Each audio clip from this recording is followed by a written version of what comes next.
So hello everyone, कैसे हैं आप सभी लोग। उम्मीद करता हूं आप लोग सभी सेफ होंगे। तो आज की इस वीडियो में हम पढ़ने वाले हैं मार्जिनल कॉस्टिंग के बारे में। क्या होता है मार्जिनल कॉस्टिंग, वो यहाँ पर हम देखेंगे। एमसीक्यूज किस तरीके से एग्जाम में पूछे जाते हैं वो भी मैं यहाँ आप लोग को बताऊंगा, और किस किस टाइप के क्वेश्चंस जो है मार्जिनल कॉस्टिंग से निकलकर बनते हैं वो मैं यहाँ पर बताने वाला हूँ। अगर डायरेक्ट क्वेश्चन पूछा जाता है व्हाट इज मार्जिनल कॉस्टिंग, तो किस तरीके से पॉइंट टू पॉइंट आंसर करना है यहाँ पर वो भी आपको मिलने वाला है।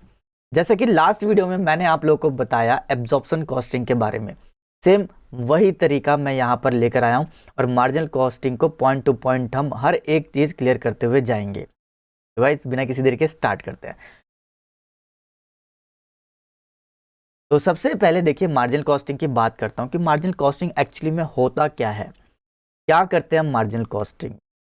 तो सबसे पहले मैं बता दूं कि यहाँ पर हम असर्टेनमेंट करते हैं। अब असर्टेनमेंट किस चीज़ का, मार्जिनल कॉस्टिंग का। एज नो डैट की वेरिएबल कॉस्टिंग भी होती है ये। और हम क्या करते हैं, हम ये देखते हैं कि प्रॉफिट के ऊपर क्या इफेक्ट पड़ा है। अब इफेक्ट किसके कारण पड़ा है, क्योंकि हमने वॉल्यूम में चेंजेस कर दिया, हमारा जो आउटपुट हो गया वो चेंज हो गया, तो उसकी वजह से हमारा जो प्रॉफिट है उसमें चेंजेस आ गया। तो आपको जो मार्जिनल कॉस्टिंग है ना, वो यही बताएगा कि देखो आपका मार्जिनल कॉस्ट ये है और आपका प्रॉफिट पे इफेक्ट ये पड़ा है। अब ये दोनों काम कैसे पता लगेंगे हमें, जब हम फिक्स्ड कॉस्ट को अलग कर लेंगे और वेरिएबल कॉस्ट को अलग कर लेंगे और इन दोनों का डिफरेंशिएट कर देंगे। ठीक है, यानी कि इन दोनों का डिफरेंस निकाल लेंगे, हमारे पास निकल के आ जाती है मार्जिनल कॉस्ट। ऑल राइट, तो ये सारी बातें यहां पर होती हैं। तो सिंपल सा एक बेसिकली मैं एग्जांपल लूँ मार्जिनल कॉस्टिंग का, तो आप किस तरीके से इसको लिखोगे एग्जाम में।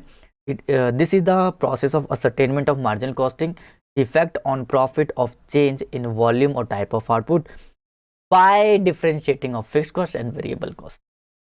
ठीक है, तो पॉइंट टू पॉइंट देखा आपने। सबसे पहले असर्टेनमेंट किस चीज का, मार्जिनल कॉस्टिंग का। एंड देन हम इफेक्ट देखते हैं कि प्रॉफिट पर क्या इफेक्ट पड़ा है due to changes in output और वॉल्यूम बाय डिफरेंशिएटिंग लास्ट में fixed cost and variable cost. तो है ना इजी। तो इसी तरीके से सिंपल वे में आप लोग को समझाने वाला हूं मैं। ठीक है, और एमसीक्यूज अगर यहाँ पे बनता है कि भाई किस चीज़ का डिफरेंशिएट करते हैं हम, तो fixed cost and variable cost का डिफरेंशिएट करते हैं। अच्छा, क्या प्रॉफिट पर इफेक्ट पड़ता है? हाँ जी हाँ, प्रॉफिट पर इफेक्ट पड़ता है। तो क्या ये असर्टेनमेंट है दो चीज़ों का, यानी कि मार्जिनल कॉस्टिंग एंड इफेक्ट जो है उसका, बिल्कुल सही कहा। तो देखो बहुत ही सिंपल वे में आप लोगों को समझाऊंगा बस मैं।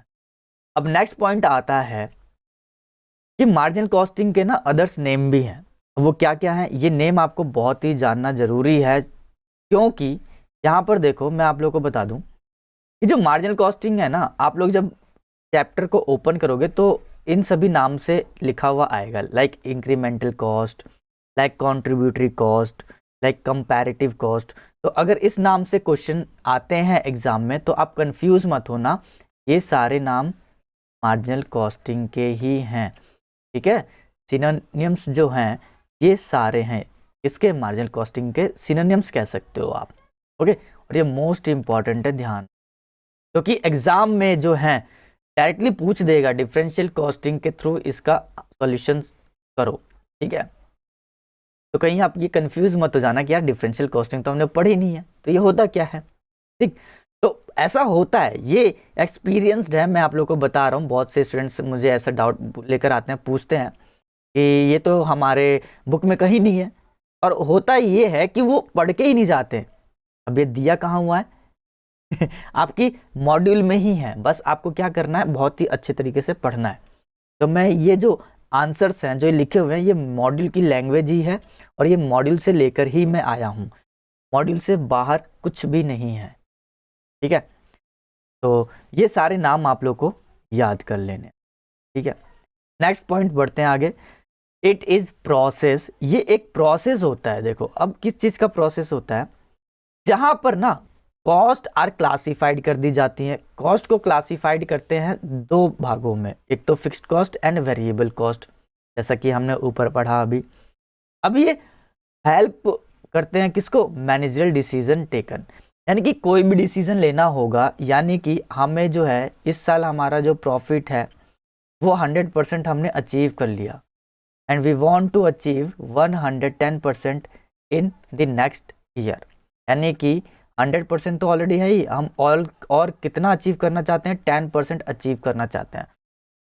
तो ये जो कॉस्ट है इनसे रिलेटेड, ये आपको मैनेजरियल डिसीजन लेने में हेल्प करेगा कि हाँ अगर प्रॉफिट हो रहा है तो डेफिनेटली हम ये भी क्या कर सकते हैं, अचीव कर सकते हैं, या फिर हमें वॉल्यूम में चेंजेस की रिक्वायरमेंट है तो भी हम ये चेंजेस कर सकते हैं। तो ऐसे डिसीजन जो लेना होता है वो इनकी कॉस्ट के बेस पर होता है कि अगर प्रॉफिट नहीं हुआ तो क्या हमें शट डाउन कर देना चाहिए अपने बिजनेस को, कंटिन्यूसली 3-4 साल तक हमें लॉस ही लॉस हो रहा है तो हमें क्या करना चाहिए, शट डाउन कर देना चाहिए। ओके, तो चलिए आगे बढ़ते हैं हम अपने नेक्स्ट 4th पॉइंट की तरफ। तो देखो यहाँ पर 3 पॉइंट हो गए हैं। सबसे पहले हमने असरटेनमेंट पढ़ा है जिसमें 2 पार्ट्स थे, ठीक है, और वो भी लास्ट में किसकी वजह से, हमें differentiating by fix cost and variable cost. Second point पढ़ा हमने, सेकंड पॉइंट में क्या था एक बार देख लेते हैं। सेकंड पॉइंट में हमें वेरियस नेम्स थे, और जो थर्ड पॉइंट है वो एक प्रोसेस बता रहा है कि कॉस्ट को जो है क्लासिफाइड किया जाता है फिक्स्ड एंड वेरिएबल कॉस्ट में, और जो कि मैनेजरियल डिसीजन टेकन में बहुत ही हेल्पफुल होता है। ऑलराइट, 4th पॉइंट देखिए यहाँ पर। 4th पॉइंट में क्या कहा गया है, division of total cost into fixed cost and variable cost is the essential feature. अगर टोटल कॉस्ट को आप ब्रेक नहीं करोगे फिक्स्ड कॉस्ट और वेरिएबल कॉस्ट में तो मार्जिनल कॉस्टिंग जो है एग्जिस्ट नहीं करेगी, ये ध्यान रखना, ठीक है। तो डिवीजन करना जरूरी है टोटल कॉस्ट का, इसमें फिक्स्ड कॉस्ट में एंड वेरिएबल कॉस्ट में, इसके बिना मार्जिनल कॉस्टिंग एग्जिस्ट नहीं करती है, ये ध्यान रखना। ऑलराइट, चलिए आगे बढ़े। एक बहुत ही इंटरेस्टिंग बात आती है यहाँ पर कि वेरिएबल कॉस्ट जो है ना वो वेरी कर जाता है विद वॉल्यूम ऑफ प्रोडक्शन के साथ। अगर आपका वॉल्यूम 1000 रुपये का है, 1000 यूनिट मान लो, चलो 1000 यूनिट मान लेते हैं हम, 1000 यूनिट पर 2 रुपये वेरिएबल कॉस्ट है तो हमारे पास कितना आ जाता है, 2000। अगर हमारे पास 2000 यूनिट्स हैं और वेरिएबल कॉस्ट 2 रुपीज़ है तो हमारा 4000। तो आपने देखा किस तरीके से जो टोटल कॉस्ट है वो चेंज हो जाता है, ओके, यानी कि वेरी कर जाता है। बट यहाँ पर फिक्स्ड कॉस्ट की आप बात करोगे तो वो रिमेन सेम रहेगा। फिक्स्ड कॉस्ट बोला है कि 1000 पर भी 1 लग रहा है तो 2000 पर भी 1000 ही लगेगा, ठीक है। तो ये ध्यान रखना, देखो fixed cost remain unchanged irrespective of changes in volume और आउटपुट, ठीक है। अब यहाँ पर एक इंटरेस्टिंग बात निकल कर आएगी कि वॉल्यूम कॉस्ट जो है एट यूनिट पर देखोगे तो सेम रहेगा 2 रुपये 2 रुपये, लेकिन टोटलिटी में देखोगे तो चेंजेस हो जाएंगे, ठीक है। बहुत बढ़िया जी। 8th पॉइंट देखो, 8th point and the last point, inverse relation between fixed cost per unit and number of units.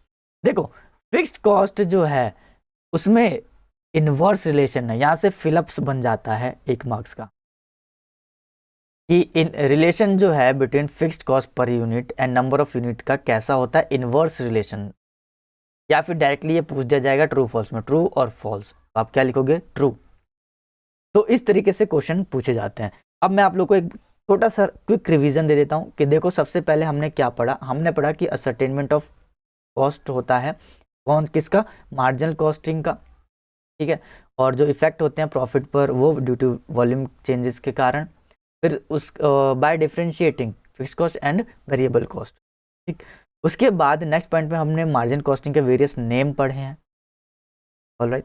और हमने फिर 3rd पॉइंट में पढ़ा कि ये जो है एक ऐसा प्रोसेस है, ये एक प्रोसेस है जहां पर कॉस्ट को क्लासिफाइड कर दिया जाता है फिक्स्ड कॉस्ट में और वेरिएबल कॉस्ट में, और ये हेल्प करता है मैनेजरियल डिसीजन लेने में। 4th पॉइंट में पढ़ा हमने कि जो डिवीजन है टोटल कॉस्ट का होना बहुत ज़रूरी है फिक्स्ड कॉस्ट और वेरिएबल कॉस्ट में, इसके बिना मार्जिनल कॉस्ट एग्जिस्ट नहीं करेगी। फिर हमने पढ़ा कि वेरिएबल कॉस्ट जो है वेरी करता है विद वॉल्यूम ऑफ प्रोडक्शन के साथ, जबकि फिक्स्ड कॉस्ट क्या आता है, रिमेन फिक्स्ड रहता है irrespective of changes in output और वॉल्यूम, ठीक है। अब फिर हमने पढ़ा कि देखो वेरिएबल कॉस्ट तो एट पर यूनिट पर रिमेन सेम रहेगा लेकिन टोटलिटी में चेंज हो जाएगा, और यहाँ फिक्स्ड कॉस्ट जो है क्या होता है, इनवर्स रिलेशनशिप होता है पर यूनिट की बात करें या नंबर ऑफ यूनिट्स की बात करें। तो अगर आता है question what is marginal costing, तो ये 8.2 पॉइंट आप आंसर लिख सकते हैं, कुछ भी गलत नहीं होगा, बिल्कुल एक्यूरेट आपको मार्क्स मिलेंगे। क्योंकि ये आपकी मॉड्यूल में ऐसा लिखा हुआ है। और सीरियसली आप लोग थोड़ा सा इस पर ध्यान देंगे तो 2 मिनट भी अगर आप इसको रिवाइज कर लेते हैं तो आपके माइंड में फिट हो जाएगा। क्योंकि इतने सिंपल वे में मैंने कोशिश की है कि आप लोग को नोट्स जो हैं प्रोवाइड कर दिए जाए। ओके, तो गाइज आई होप आप लोग को ये वीडियो बहुत ही पसंद आई होगी। तो प्लीज़ लाइक ज़रूर कर दें, और अगर आप इस चैनल पर नए हैं तो सब्सक्राइब जरूर करें, दोस्तों को भी शेयर कर दें ये वीडियोस। तो गाइज तब तक के लिए thank you so much, and thank you so much for watching my videos. All the best.